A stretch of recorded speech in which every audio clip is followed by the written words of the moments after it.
बनेगा नेता। नगर निगम के चुनाव पास आने वाले थे।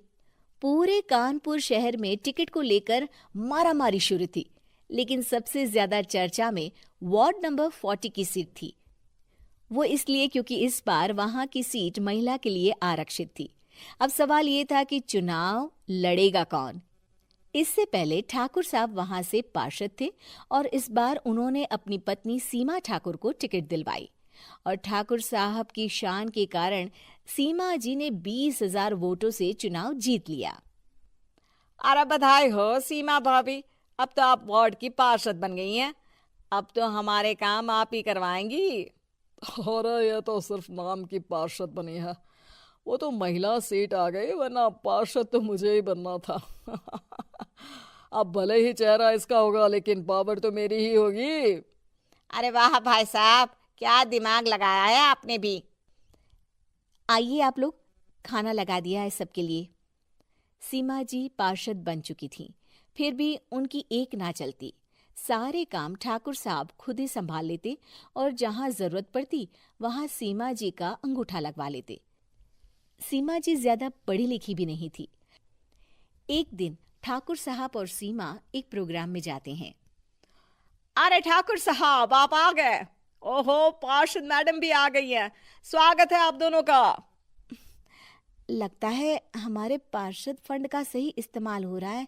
चलिए अब उद्घाटन करते हैं। ये लीजिए ठाकुर साहब कैची, आप ही सबसे पहले प्रवेश कीजिए।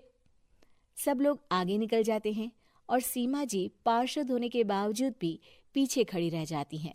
वो देखती हैं कि वेलकम बोर्ड पर उनका नाम है, लेकिन महिला होने के कारण कोई उनका सम्मान नहीं कर रहा। अगले दिन एक आदमी उनके घर आता है। अरे ठाकुर साहब नमस्कार। कल ना हम नोटिस किए कि हमारा घर तो अवैध है और नगर निगम वाले उसे तोड़ने आ रहे हैं। अरे कुछ कीजिए ना ठाकुर साहब। देखो भाई, मैं तो ज्यादा कुछ कर नहीं सकता, पर अगर तुम सबकी जेब गर्म कर दो तो कुछ हो सकता है। कुल मिलाकर 4 लाख लगेंगे। अरे 4 लाख ठाकुर साहब? अरे भाई, मैं अपने लिए नहीं मांग रहा हूँ। दरोगा है, इंजीनियर बाबू है, बड़े साहब है, सबको देना पड़ता है ना थोड़ा थोड़ा। बोलो है मंजूर? तभी वहां अचानक सीमा जी आ जाती हैं।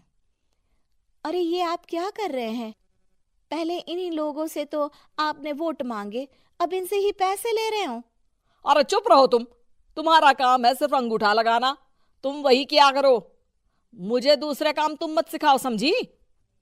और तुम ना जाओ, अब पैसे लेकर आओ, वरना जेसीबी किसी भी वक्त आती होगी। सब कुछ ऐसे ही चलते रहता है। एक दिन सीमा जी और ठाकुर साहब को एक लोकल मीटिंग में बुलाया जाता है। वहां पर कई और अधिकारी लोग भी मौजूद रहते हैं। अब मैं चाहूंगा कि ठाकुर साहब हमारे बीच 2 शब्द कहें।